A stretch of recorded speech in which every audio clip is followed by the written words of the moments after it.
love. Take a slow breath with me. You've been guided to this reading for a reason, and I want you to settle in gently while we walk through these messages together. I'm going to read your cards exactly as they appear, in the order they came forward, and we'll follow the thread of the energy as it unfolds. Let's begin. The first card arriving here is the Seven of Cups, and it opens the reading with a swirl of emotion, almost like a mist that hasn't settled. There's this feeling that you've been standing in a haze of what ifs and whys, wondering why someone you care so deeply about has become so quiet, almost disappearing into their own world. It feels like you've replayed certain moments again and again. Did I say something wrong? Did their feelings change? Why do they slip so easily into silence when my heart stays open? The Seven of Cups shows you're not confused because you lack clarity. You're confused because someone hasn't given you any, and that hurts. You have so much emotion inside you, and you would have shown this person the softest, safest version of yourself if they had simply met you halfway. Instead, they drift, they stall, they disappear into their own distractions or fears, leaving you with questions piled up in your heart. You expected something honest from them, or at least something human. Their silence has become the loudest sound in your day. Next comes the Five of Pentacles, and it lands like a weight, representing exactly how abandoned you've been feeling. This card mirrors that cold space they left you standing in. The unanswered messages, the little moments of distance that turned into weeks, perhaps months, maybe even seasons. There is this ache here, and it's real. You felt like you've been pushed to the outer edges of their world, left out in the emotional winter while they sit somewhere inside with the door closed.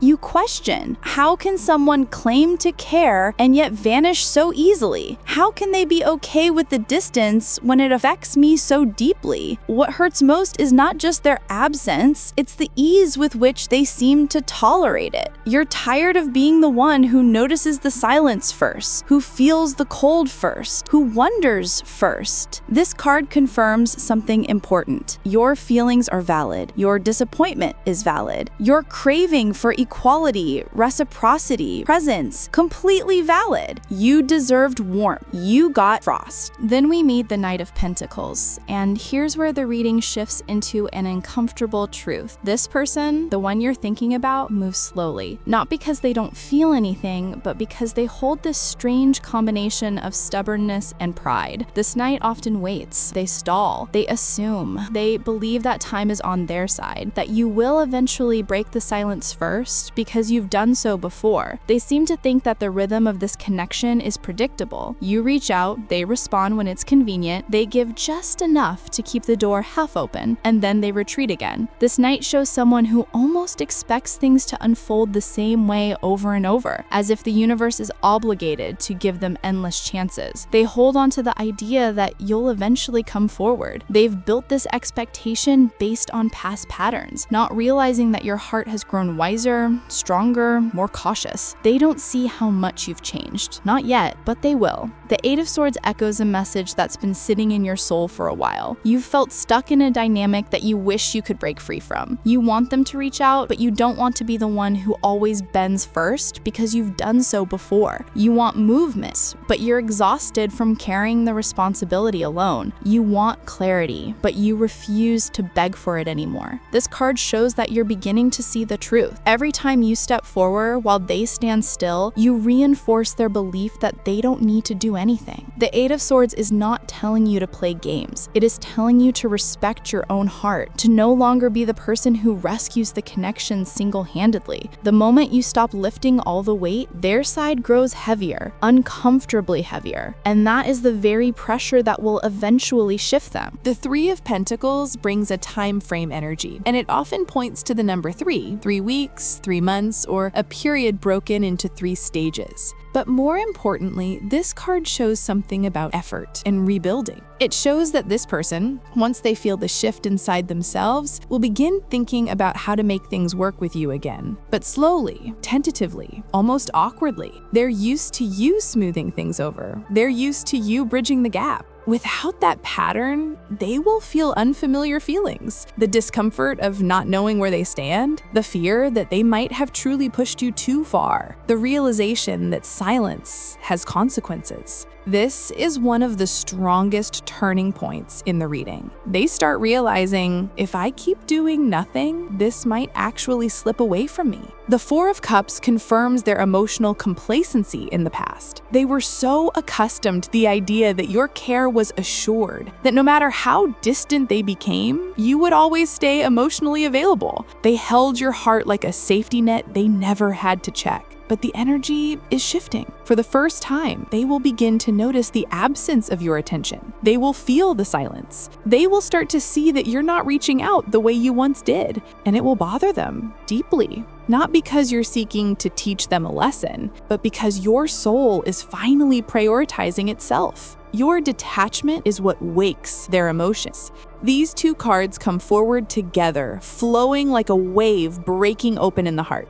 Knight of Cups is movement. Ace of Cups is emotional renewal. Together, they show genuine action, not half effort, not convenience, not a quick reply or a breadcrumb, but real emotional opening. When these cards appear side by side, someone who has been holding back begins to soften. Their pride loosens. Their fear becomes smaller than their desire. Their silence becomes uncomfortable for them instead of you.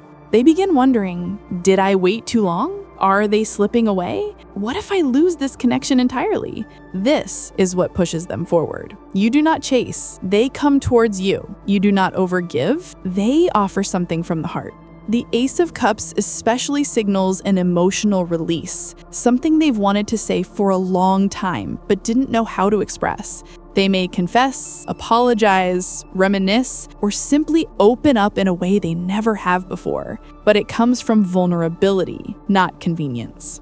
The Six of Cups brings nostalgia. Their mind drifts back to the memories, the softness, the comfort you once gave them without hesitation. They replay the way you looked at them, the kindness in your voice, the patience you offered, the warmth you gave freely. They miss that version of you, not because you're gone, but because you're no longer offering yourself without boundaries. They feel the distance now, and that distance reminds them of what you once meant to them. This is where longing begins, the kind that makes someone reach for their phone, the kind that makes them think about how different things felt when you were closer, the kind that makes them want to try again. What a powerful combination.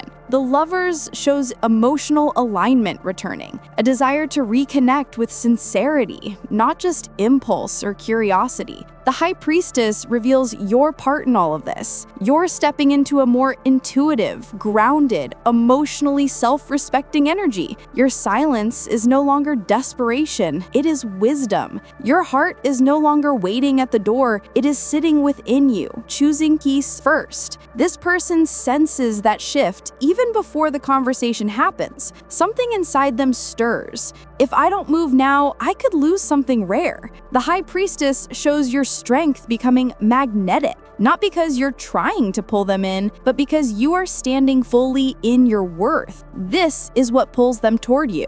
Your energy becomes balanced, calm, whole, and that is when connections return with truth. The final card, the Queen of Cups, is your energy, your heart, your sensitivity, your depth. And the message here is this: you love deeply, you give from the soul, but you are learning to love without losing yourself. When you stop running toward someone, you create the quiet space where they must choose whether to step forward. And they will. They truly will.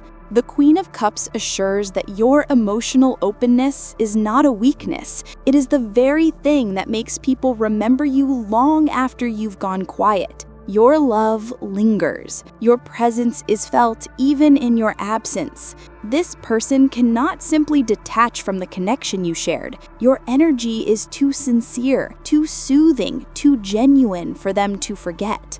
And once you return to your center, once you choose yourself instead of choosing their potential, they feel the void, not as punishment, but as clarity. That clarity is what pushes them to reach out. They will contact you when they feel you're no longer waiting, when your energy softens into calm instead of longing, when you're living your life without reaching for them, when the silence becomes heavier on their side, when memories start tugging at their heart, when they finally sense the risk of losing you. They reach out because you are no longer chasing. You are no longer holding the connection together alone. You are no longer offering your emotional world without receiving anything back. Your value becomes visible to them again, in the quiet. Love, you don't need to prove your worth to anyone. You don't need to beg for attention that should come naturally. You don't need to break yourself open for someone who only arrives when it's easy. Your heart is sacred. Your emotions are precious. Your love is powerful.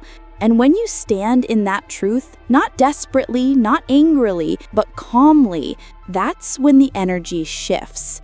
That's when they reach for you. That's when they speak. That's when they open up.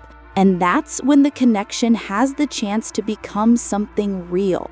You are not losing anything. You are simply letting what is meant for you find the courage to meet you halfway.